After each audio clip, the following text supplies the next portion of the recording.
Thank you. It's my pleasure to introduce Jen McCreight, who is on the board of directors for the Secular Student Alliance, but is a longtime activist as a secular student. She actually co-founded the Society of Non-Theists at Purdue University and led the group with some fantastic events. I actually still use some of the pictures from some of the events with Jen and the Society of Non-Theists. She also blogs at BlagHag, a popular blog. It's now on Free Thought Blogs, which she says became infamous partly due to Boobquake in 2010. Is that? Yes. Wow. Yeah, Goodness.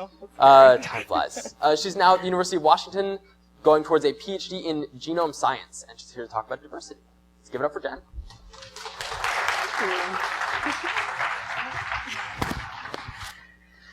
Yes, so I'm giving the obligatory diversity talk.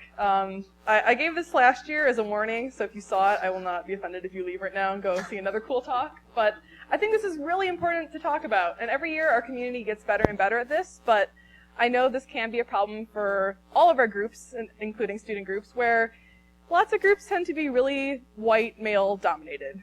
And I'm going to try to explain the reasons why you want to make your groups more diverse and how you can actually practically do that. But first, I do have an apology because I sucked at Jeopardy last night, and I just wanted to show that I actually do know who these people are, and that I'm jet lagged because I just came back from Europe the other day, so that's what I blame. But they're giving a talk right after this, so you should go to that as penance for me sucking and not knowing their names. So diversity, what am I talking about today? Some of the things that are included in diversity are gender, race, sexual orientation, disabilities, age, class, religion, and maybe even species. So why does diversity matter? Well, you shouldn't be like Hipster Cat. Don't celebrate diversity by disliking everyone. So first, some ethical reasons why I think diversity matters.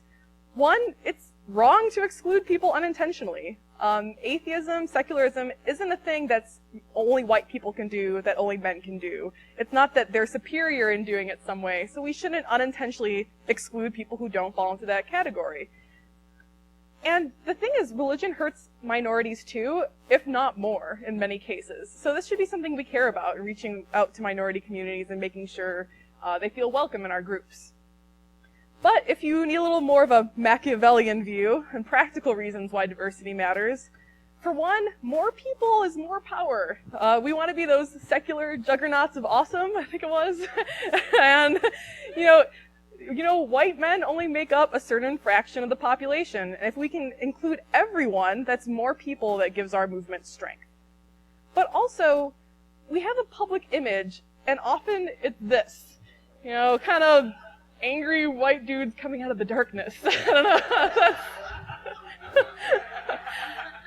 And, when you're looking at this, even if you're already an atheist, if this is what you think the face of atheism is, and you're not an older white gentleman, then you might feel like you don't belong in the movement. If those are the only people you see writing books or on television or writing blogs or being invited to conferences, you might feel like it's just not a place for you, or that there's some reason why it's not diverse. Like, what are they doing? Do they actually dislike the group that I'm from? I don't want to go then. So, if we want to get more people in our group and we want to have a good public image, we need to be more diverse. But the main message I want to give you is to be proactive. I know most of you are probably thinking, well, I'm not racist or sexist or homophobic, and I don't actively do anything to exclude people from my group. But the thing is, there are things you can be doing that make it even more welcoming, that you can break the cycle, so to speak, and make your group more welcoming to minorities. So I want to give you some practical tips how you can do this on your campus. First, like I said, break the cycle. There's sort of this terrible vortex where you start with few visible minorities, therefore fewer minorities feel welcome because they go and think, oh, well, why is no one here? I don't want to join this group because obviously something's wrong, even if nothing's wrong. And then that leads to fewer minorities actually doing stuff. You have less people active in your group who are women or people of color. And then if there are fewer people doing stuff, there are fewer people who are deserving of becoming speakers at conferences or something just because they're not active. And then you get this horrible cycle where it just kind of perpetuates itself. So you have to take steps to actually go and break the cycle. So one really easy way to do this is to encourage minorities to take leadership positions. And this, you can do lots of different things at different levels. One is just volunteering for events. Ask them to help table with you. Give a presentation to your group. And I don't just mean about whatever their minority is. If you have a woman, the one woman in your group, don't ask her just to talk about feminism. If you have the one black person in your group, don't tell them just to talk about black history. Tell them to talk about whatever they want. Because it's good to have that representation in your group and have them active. And finally, encourage them to run for officer positions. And I say this not just so we have some token officer making your group look good. It's because studies have actually shown that minorities are less likely to run for positions of power because they've been basically socialized to think that that's not what they're supposed to do, that women aren't supposed to be taking leadership positions. And when you actually ask them to do something, like run for political office, women are way more likely to run, and they'll do just as well as men. So it's been shown that if you just ask people to do things like volunteer or step up for an officer position, they're more likely to participate. Network with other groups on campus. I know at Purdue, which is where I did my undergrad, we had a Black Cultural Center, a Hispanic Cultural Center, we had a GLBT Center. You know, these people are your allies, and oftentimes. For example, one of the events we did was our group and the Queer Student Union co-hosted Greta Christina giving a talk on sexuality. And honestly, that talk drew such a much more diverse crowd than our talks normally would. We had so many people from the Queer Student Union coming, we had more women coming, and it was just great. It was a much more diverse crowd. And that's what we see whenever we have speakers who are themselves diverse or giving talks about issues that might be of interest to minorities. And they tend to just draw more diverse audiences. So I just have a bunch of awesome speakers up here, but I could do slides and slides of speakers who, you know, could add a little diversity to your events. Don't just invite all the white dudes. You can also invite them, but you know, mix it up a little. And also consider minority interest. And I don't mean stereotype. The prettiest show on earth is not what I'm talking about, even though I probably would still read that book. You know, don't forget the humanities. Now, for example, I'm not trying to say that, you know, women only like humanities and are bad at science. I'm a scientist myself. But there's already a gender bias in the sciences for various reasons. And I think our groups tend to draw heavily from science and philosophy people, traditionally at least. And when we keep talking about those topics, we keep biasing ourselves from pulling from pools that are already really white male dominated. So try to come up with topics that are from fields that already have better representation from diversity. And also identify some shared interests. There are a lot of topics that are of interest between women and atheists, or people of color and atheists. And there are lots of different topics that you can talk about that, again, you can co-sponsor events with other groups on your campus that will draw in more people. And just some examples, if you want to jot them down to take back to your schools. Religious opposition to gay marriage, fairly obvious. Religious opposition to birth control, guilt about sexuality. Historical religious support for racism and slavery. The Catholic Church moving child molesting priests to poor minority communities. Faith healing and other shams that prey on the disabled or mentally ill. These are all topics that you can network with other groups on campus that you both have shared interest in, that you can be able to hold events that everyone's interested in. And by doing this, you'll probably get more members who permanently join your group, and they'll see your group as a welcoming place. I know we had that happen with the Queer Student Union, for example, and now they always invite us back to their annual beginning of the year fair because they know our group is an ally to them, and we've gotten a lot of members through them. And event planning. Advertisement counts. I know this is a mistake I made when I was running my group, in that I was a science student and I was lazy, so I tended to put flyers up in the science buildings where I already had classes. But I didn't go flyer in the humanities, and I didn't go flyer in all the various cultural centers that I don't normally go to. You know, make sure you're putting up flyers in the resources in the areas where other people are going to see it. Previous talk talked about this quite a bit, but make sure your event's accessible. Like she said, can wheelchairs get in there? Do you need a sign language interpreter or someone else? Think about these accommodations, especially if you're the kind of people who are doing larger events or even running your own conferences now, which a lot of people are doing. And, oh god, this is really controversial, but actually this was in my slide last year and no one cared. But consider including anti-harassment policies. If you're holding a really big event or a conference, Usually it'll go fine, but just in case it doesn't, you want a contingency plan so people feel welcome. That you know that if you're going to a conference or you're going to a big event, that if something happens, you know who to turn to, and those people you turn to, like your staff and volunteers in the club, actually know what to do. They're not just flailing around or blabbing about it or whatever. That you have a plan and a plan of attack. And if you even just want to copy the SSA's policy that we put forth, or Google for geek feminism anti-harassment policy. They have a great one they're supposed to be for like geek nerd cons, but they apply to us. Well, for multiple reasons. It's also important to provide a safe landing place. Especially women and people of color, their religion is such an integral part of their lives for many, many reasons that this talk can't even start to touch on. But it's even harder for these groups to leave these religious communities because their social networks are so ingrained in the religious aspect of the community. Think about women who come from really, really religious patriarchal households where that's basically their life. They go to church functions, they might not have their own jobs outside of the family. You know, when they leave that, they need that support network even more than other people. So make sure you have that community aspect. It's not just all about debates and discussions about if God exists or not. You know, go out to dinner sometimes. Just have some fun and make sure you become friends with each other. Have designated moderators. Studies have shown that women are interrupted more than men, frequently. So, for example, if you have a moderator in a discussion, that's going to actually help do away with that.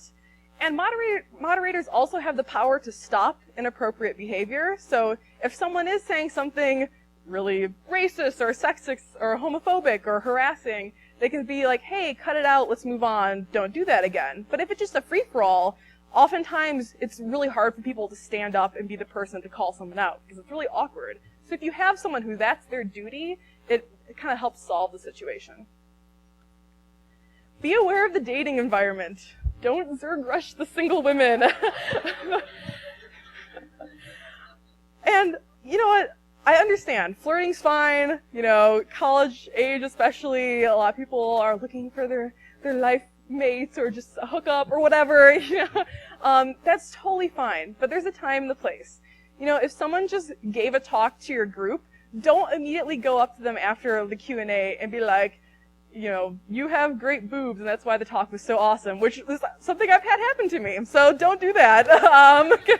Don't do that. But if you know, there's a social activity that's purely social, or you're going to a bar afterwards, or going for food afterwards, you know, there's a time and place for it. If you're in the middle of like a philosophical discussion about the existence of God, that's kind of not the time.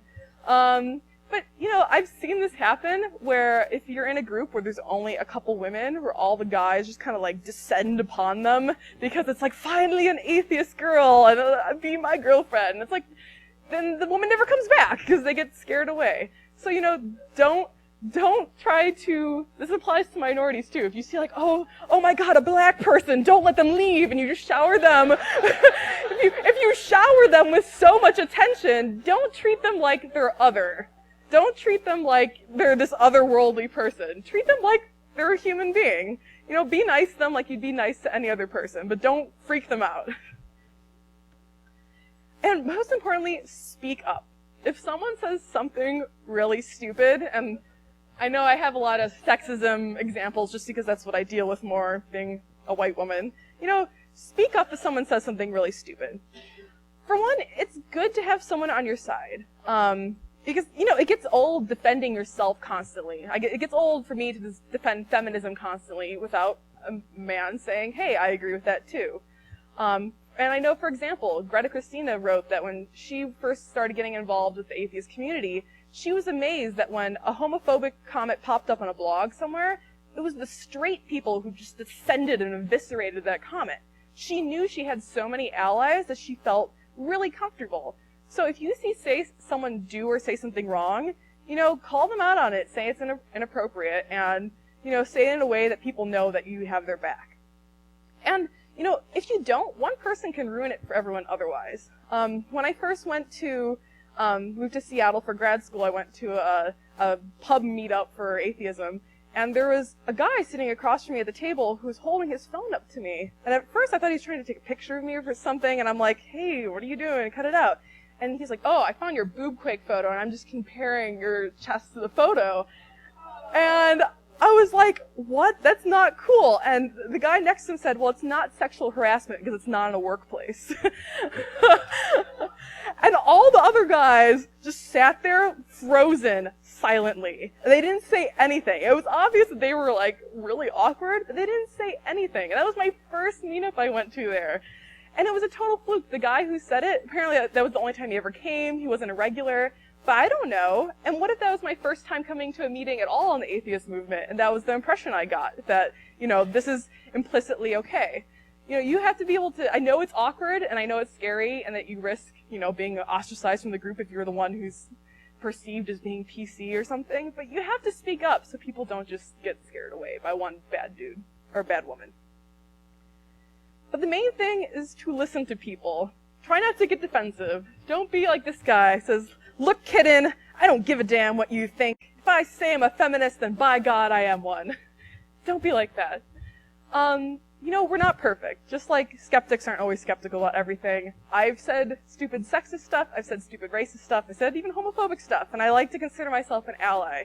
But people just screw up sometimes. And we have a lot of stuff that's ingrained in us from our society and upbringing, and often religious upbringing, even if we're not religious anymore. So if someone calls you out on something, I know it's really hard and you want to get defensive because you think it's an attack on, but I'm a good person. But no, they're just trying to make you even a better person. So just listen and try to think about what they're saying and try to see if you can alter your behavior to be more welcoming. Now, how not to respond? Don't respond with denial. Don't talk about your female or black or gay friends. That's just not going to help your situation. Don't instantly respond with snark or sarcasm or say it was just a joke. And try to avoid triggering words that have been historically used to put down women and minorities, like hysterical, overacting, humorless, uppity. Just get a thesaurus out and look up something else that means a similar thing. For the love of God, don't do this. Or not the love of God, that won't convince you. And yes, women, minorities, we are wrong sometimes. We're not always right. And you're allowed to disagree with us, but do it professionally, just like you should always disagree professionally. If you unintentionally offended someone, just apologize and listen to them, discuss what happened about the situation. And if people are too upset, continue the discussion later when everyone's calmed down.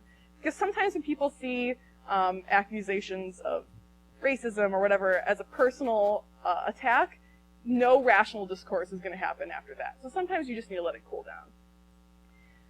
Now, I want to go back to the listen to people point, because it's plural. Listen to multiple people. It's not just me. It's not just one group. And this is important because everyone has different experiences in life. I don't know what it's like to go through life as a person of color. I don't know how it feels to go through life as someone who's openly gay. People have different experiences going through life that sometimes you just don't understand. And to really show this point, I want to do a little activity, and if you don't feel comfortable participating, you don't have to. But the only thing I ask is that everyone remain quiet during this, and I'm going to read a statement, and if you agree with it, and it feels like it describes you, I want you to raise your hand and look around the room just to see how many people feel that way. So if you don't want to participate, it's okay. All right. When in a group of strangers, it's unlikely that someone will share my religious belief or lack thereof. So raise your hand if you agree. I'll look around the room. All right, you can put your hands down. I have been asked to speak on behalf of all people of my racial group, gender, or sexual orientation. Look around the room. All right, you can put your hands down. I've had classmates suspect that I got into a program or received scholarships because of my race or gender. All right, look around the room. Put your hands down. I worry about walking home when events let out after it's dark. Look around the room. Put your hands down. I am unsure that new roommates, hallmates, and classmates will be comfortable with my sexual orientation. Look around the room. Put your hands down. I have heard people ridicule others using terms that describe me. Cries like a girl, that's gay, bipolar. Look around the room. Put your hands down. I've been discouraged to pursue my major or hobbies based on my race, gender, or sexual orientation. Look around the room. Put your hands down. So I think that illustrates why we need to listen to people. Obviously, there are some of you who didn't raise your hand during that situation, and maybe you didn't personally experience that, but you could see so many people raise their hands. Maybe that's something you never actually thought about walking home to an event after dark. It didn't occur to you. But now that it has, and now that people have pointed out, I hope those are things you take into consideration when you're planning your events and you're trying to make your group more welcoming, and make it more welcoming to people who don't just necessarily look like you. Thanks.